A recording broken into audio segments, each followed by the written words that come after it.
भक्ति बीज होए जो अंसा, और तारों तास के 71 वंशा। ओए होए, जो हमारी सत साधना पर दृढ़ होकर लग जाएगा उसकी 101 पीढ़ी को पार करूंगा। अपुणात्माओं, अब ये भक्ति स्टार्ट हुई है और इसमें 101 पीढ़ी तक, अब कितना समय बीत जाएगा, लगभग हजारों वर्ष बीत जाएंगे। तो आज आप जी ने यो बीज बो दिया भगवान की सत भक्ति का, क्योंकि आज बुद्धिमान समाज है, सब ग्रंथों को समझता है, इस ज्ञान को दृढ़ होकर ग्रहण करेगा, फिर विचलित नहीं हो सकता। चाहे यहाँ पर ब्रह्मा विष्णु महेश आकर आपसे चर्चा करें ज्ञान की, आप उनको पराजित कर दोगे, आप भ्रमित नहीं हो सकते। तो ऐसे दृढ़ भक्तों के 101 वंश पार होंगे। अपुणात्माओं, जैसे इस सत्संग में रह कर हम बताते रहते हैं कि जब ये चौथा युग आता है, कलयुग, और कलयुग की अब बिचली पीढ़ी होती है, तो परमात्मा ऐसी व्यवस्था करवाते हैं, स्वयं आते हैं या इस दास जैसे अपने दास को भेज देते हैं और सत भक्ति को प्रारंभ करवाते हैं। वो सभी नाम प्रदान करवा के या भक्ति शुरू कराते हैं। तो कोई 2 वर्ष, 4 वर्ष, 10 वर्ष, क्योंकि इसका स्वभाव है परमात्मा का, ये दुख नहीं देता, सुख ही सुख देता है। पुणात्माओं, जो सुख में पहले से भी सुखी थे और परमात्मा की 4 पूर्व जन्म के पुण्य अधिक थे, जिस कारण से इस शरण में आ जाते हैं, और वो कुछ दिन लगते भी ठीक ढंग से हैं, 1 वर्ष, 2 वर्ष, 4 वर्ष सत भक्ति ठीक करते हैं। फिर उनमें स्वाभाविक है कोई ना कोई कुछ दिनों में, क्योंकि ये ज्ञान सुनकर सबको याद हो जाएगा 5-4 वर्ष में, 2-3 वर्ष में, और फिर क्योंकि ये तो आखिरी सांस तक का ट्रीटमेंट है, आखिरी सांस तक ये जाप मंत्र रहनी करनी या मर्यादा रखनी पड़ेगी। तो फिर वो क्या करते हैं, बीच में गड़बड़ कर जाते हैं, धीरे धीरे वो मर्यादा तोड़ना शुरू कर देते हैं, लोक लाजमाग है। फिर उनको कोई आपत्ति भी नहीं आती, क्योंकि पहले भी संस्कार अच्छे थे और फिर भी सत भक्ति 2-3 वर्ष उन्होंने अच्छी कर ली, तो वो पुण्यों का ढेर हो गया, इस भक्ति की कमाई का ढेर हो गया उनका। तो फिर वो धीरे धीरे दूर होते चले जाते हैं और फिर भी कोई आपत्ति नहीं आती, क्योंकि वो पुण्य चल रहे हैं। लेकिन उन्होंने तो नाश कर लिया सारे जीवन का। तो उनमें से कुछ ऐसे होते हैं जिनको सारनाम नहीं मिलता, केवल सतनाम तक वो रह जाते हैं। तो वो फिर इस काल के जाल में फंस जाते हैं, काल इनको ले जाता है। प्रथम मंत्र आप जाप करते हो, इनमें उन यहाँ के देवताओं की भी कमाई है, इनका मजदूरी है, वो धन बहुत इकट्ठा हो जाता है।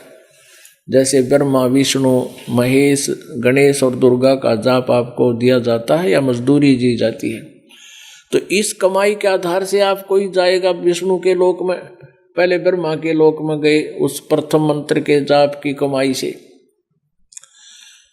जो ब्रह्मा के जाप की कमाई है, वहां पूंजी समाप्त की। उसके बाद विष्णु जी के लोक में वहां देवता बन जाते हैं।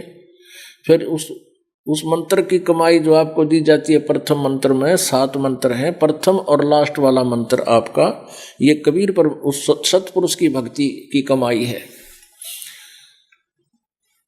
और बाकी जो बीच के मंत्र जो हैं ये इन देवताओं के जो आपको दिए हैं इनके मंत्र हैं। उसके बाद शंकर भगवान की जो मंत्र दे रखे है, उस मंत्र की कमाई भक्ति से शक्ति से आप शिवलोक में चले जाओगे, वहाँ गण बन जाओगे, वहाँ पता नहीं अच्छे अच्छे देवता बन जाओगे। फिर वहाँ पूंजी समाप्त होने के बाद गणेश के लोक में जाओगे, सिद्धियाँ हो जाएंगी, वहाँ आकाश में घूमना, सैर सपट्टे करना। फिर दुर्गा के लोक में जाओगे। उसके बाद फिर कहाँ जाओगे, सतनाम के प्रथम मंत्र ओम मंत्र के जाप से आप ब्रह्मलोक में जाओगे, वहाँ इंद्र भी बन सकते हो, महा इंद्र भी बन सकते हो, देवता भी बन सकते हो। अपनी पूंजी को, ओम नाम की कमाई को वहाँ बर्बाद करोगे। उसके बाद रह गया वो सतनाम में दूसरा मंत्र, 2 अक्षर का जो जाप है, एक दूसरे अक्षर का जो जाप है, उसकी कमाई बहुत ज्यादा हो जाती है। उसके आधार से फिर आप वो परमात्मा से विमुख प्राणी कहाँ जाएगा। इस काल ने एक नकली सतलोक, अलखलोक, अगमलोक बना रखे हैं। तो उन लोकों में उस ब्रह्मलोक की सबसे उत्तम सुविधाएं हैं और ज्यादा उनकी चार्जेज हैं, लेकिन यह कमाई इतनी हो जाती है कई हजार युगों तक भी समाप्त नहीं होती है।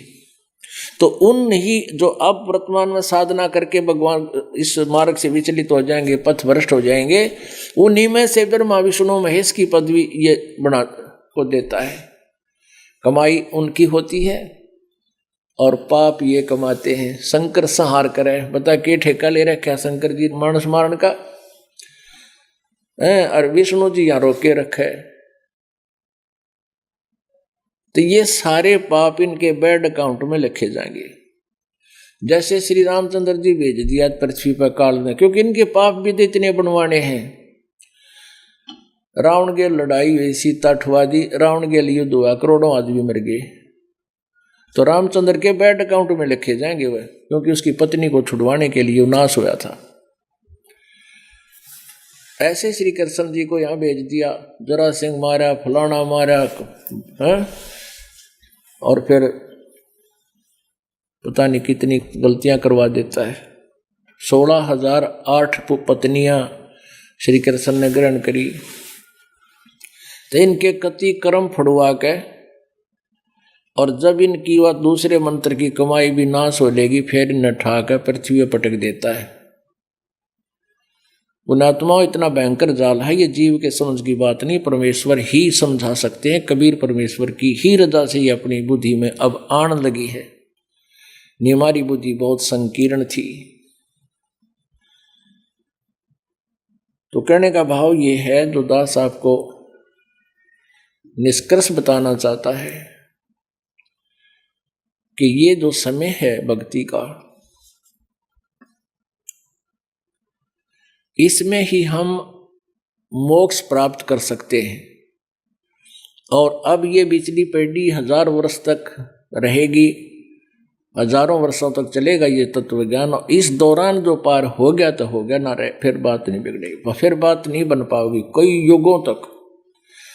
अब कहने का भाव ये है कि जो जिनको सारनाम प्राप्त हो गया और वो भी इसी तरह विमुख हो गए, जो हो जाते गुरुद्रोही।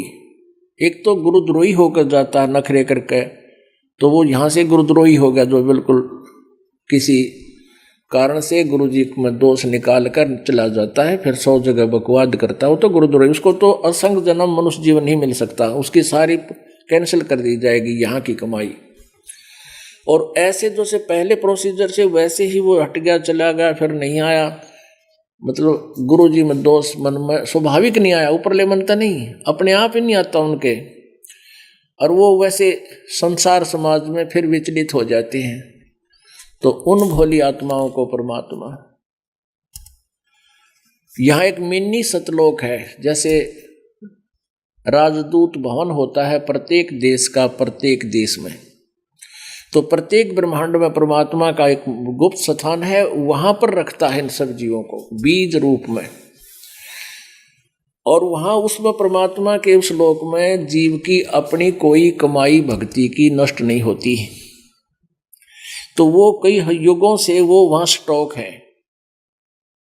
अब आप जी को परमात्मा ने ये ज्ञान देकर आपका खेत संवार दिया, और इब इसके अंदर बीज बो दिया भक्ति का। आपके घर पर जो संतान अब आवेगी या वर्तमान में आपके साथ है, तो आप जी का कर्तव्य अपने आप बन जाएगा कि उनको आप भक्ति मार्ग पर लगाओ। लगेंगे वो, क्योंकि ये सारा खेल परमात्मा कर रहे हैं। आप जी को मनमाने किसी पुण्य आत्मा जो पहले आपके घर भेज रखी है मालिक ने, उसको शरण में लेने के लिए ही आपके तक ये संदेश पहुंचाया हो। फिर आने वाले जो बच्चे आज आपके हैं उनका फिर आगे संतान होएगी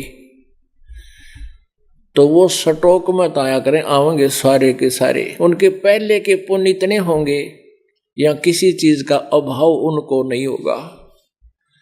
और जो उनके माता पिता होंगे उनको उन बच्चों की कोई चिंता नहीं रहेगी, वो भक्ति बाधक नहीं बनेंगे। और माता पिता भी सतभक्ति करते रहेंगे, बच्चे भी सतभक्ति करते रहेंगे। और ऐसे 101 पीढ़ी तक परमात्मा कहते हैं, भक्ति बीज जो हो वह हंसा, तारू तास के 71 वंशा।